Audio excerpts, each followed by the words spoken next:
the snow and frigid cold weather, given that we've missed two classes, I wanted to put together a very quick mini lecture to kind of refamiliarize ourselves with the topic I broached last time, which was taxes and subsidies. So let's talk about cigarettes for a second.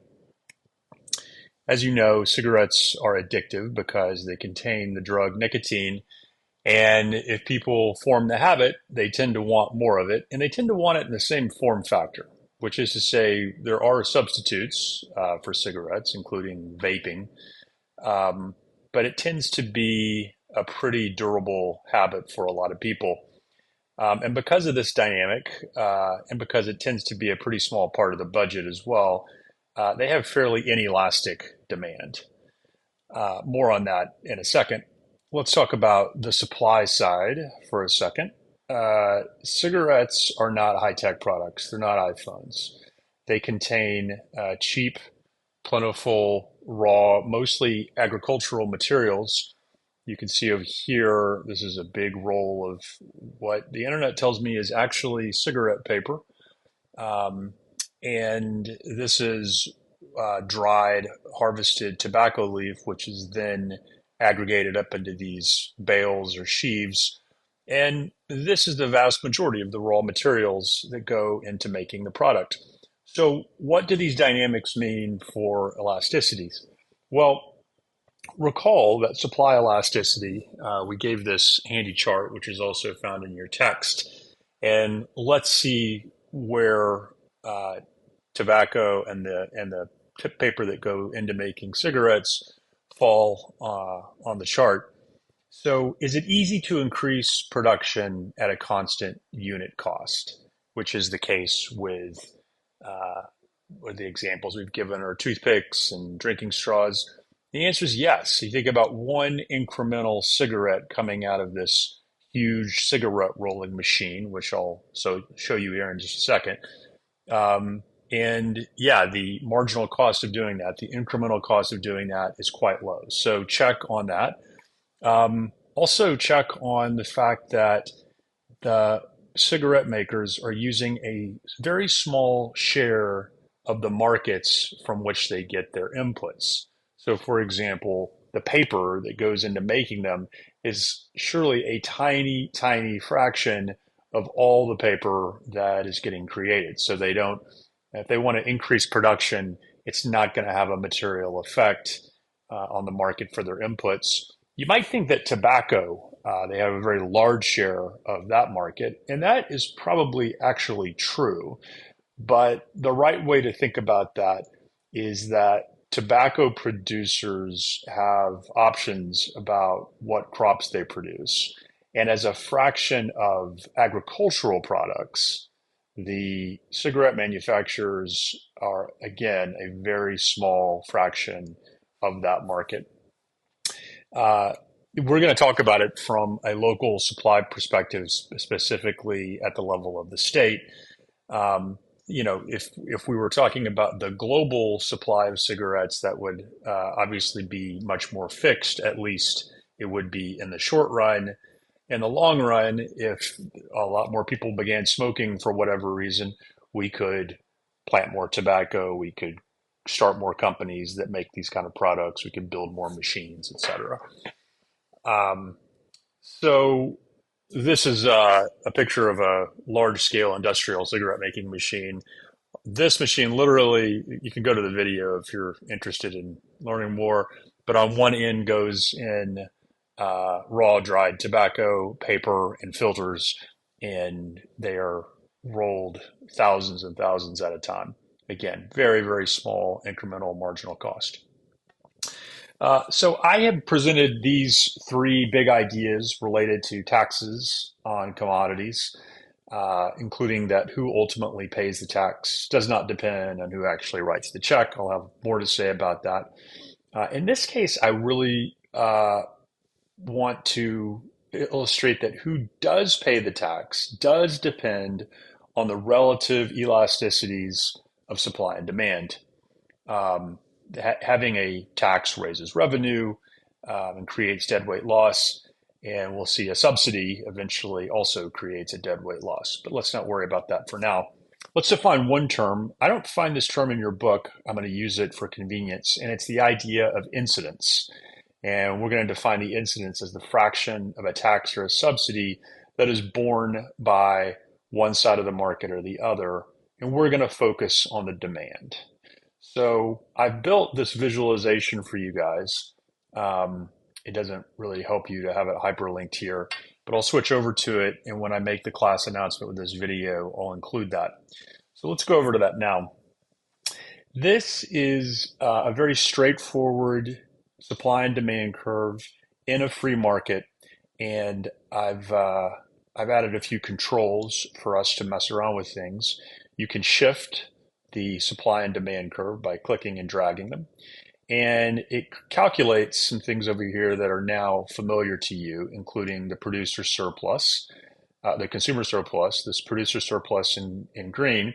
We don't have a tax yet, so there's no tax revenue computed. And this is a free market operating in equilibrium with any price controls, no tax and no subsidy. And so therefore there is no deadweight loss and there's no tax, so there's no tax incidence yet. So let's mirror a similar situation to what we just defined for the cigarette market. And let's assume that we have a relatively elastic supply curve. Let's call it an elasticity of 3. And we'll do a relatively inelastic demand curve of like 0.3. And this is just a slope, by the way. You recall that there's a difference between calculating elasticity as a point, where we had that kind of hairy midpoint formula, as opposed to here where we just have this linear relationship. So let's shift both curves a bit. And we can see, starting off here, our new equilibrium, having made our elasticity adjustments and having changed our slope, is about $5. If we're talking about the market for cigarettes, it's about $5 a pack, let's say, and with an equilibrium quantity of 45. And we can interpret that as 45, some large number, 45,000, 45 million, something like that. We're less concerned with quantity as opposed to what's going to happen with it. And now let's say that the state, let's say the state of Arkansas, decides they're going to levy a tax per pack on cigarettes, which is something, in fact, that they do, and of, let's say, $3 per pack. So the original, now we can see a couple interesting things here. The original equilibrium is still plotted for us there, but we can see what the result of the tax is. First of all, as we created the tax, it increases, and we're applying it here, by the way, to the supply side. The supplier is going to pay the tax. We shall see that it doesn't matter in terms of tax revenue or deadweight loss. What matters are the relative elasticities. And we've applied the tax, and we interpret that as a decrease in supply, a shift to the left and or up. And that's because at every given point of production, they've now had $3 added to their cost. The question is, how does this get shared? It does not get shared equally. You might think that if you just heard that the government was taxing suppliers, that it would all be paid by the suppliers. But as a practical matter, once supply and demand interact, what we see is that the more inelastic side is bearing the brunt of the cost. Here's the price received by suppliers, right? They have, this is the amount of money that is collected. They then have to pay this tax. And this is how much quantity they will produce when they're receiving that price. These guys here were formerly producing, this little region below the red triangle, were formerly producing, and no longer are, because with the tax added to their costs, bringing us up here, it's above the price that's available in the market. This is the price that's paid at the cash register. This is the price received by suppliers after they pay their tax and cover their costs. And this is the resulting consumer surplus and producer surplus. This box here is tax revenue. It's computed for us. This side of the box should be exactly $3 high. And this side of the box, it looks like it's about $38 or so, or 38 quantity, I should say. And, 40 times 3 would be 120, 38 times 3 is something a little less than 120, and the app has computed it exactly for us. So this box represents tax revenue, tax size times quantity that is collected by the government. But here is the interesting thing. Notice that this was the price, the equilibrium price here, was the price received by supply in a free market. And with the presence of the tax, even though they're writing the check and it increases their cost at every point, the price they're receiving has only gone down by a little, whereas the price paid has gone up quite a bit. That is to say, the suppliers were able to pass along a lot of their cost because of the steepness and inelasticity of the demand curve. And what this number is calculating, what we're calling the incidence here, is the price paid minus what the price would have been in a free market divided by the total size of the tax.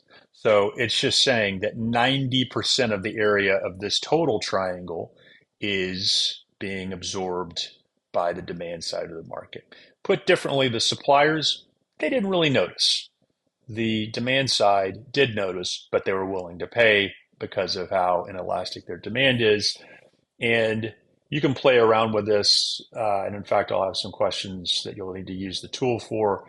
We can see, I'm going to now assess the tax to the demand side, and we'll see that the deadweight loss, the tax revenue, the price paid, the price received, they all stay the same. I'll explain that in more detail in class, but if you can start thinking about that and trying to build some intuition on it, that would be good.